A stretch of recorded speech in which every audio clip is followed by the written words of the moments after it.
Hello everybody, Lurgs here, welcome to my channel, and today it's the Audi Q3 and how you turn on and off the parking brake. Personally, I hate these little parking brake switches. I much prefer a good old-fashioned handbrake.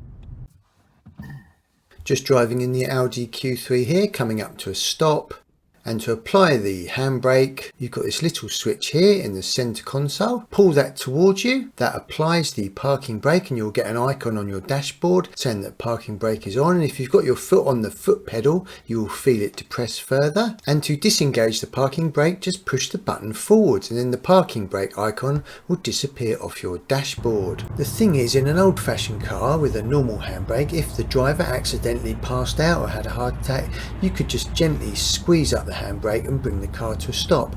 But apparently, and I've been told on good authority, if you engage this electric handbrake whilst you're driving at a higher speed, it'll apply the handbrake very slowly and bring the vehicle safely to a stop, which is really great to know in an emergency, but hopefully this will never happen to you. The only other problem with this electronic handbrake is if you're a stuntman or a stunt woman, I'm afraid you're not going to be able to do any amazing handbrake turns for the next John Wick film. In the top right, how to disable the passenger airbag. That's really important if you're carrying a child or a baby in the front. And in the top left, how to check the battery on this Audi Q3. And in the bottom left, how to remotely open all the windows using the key fob.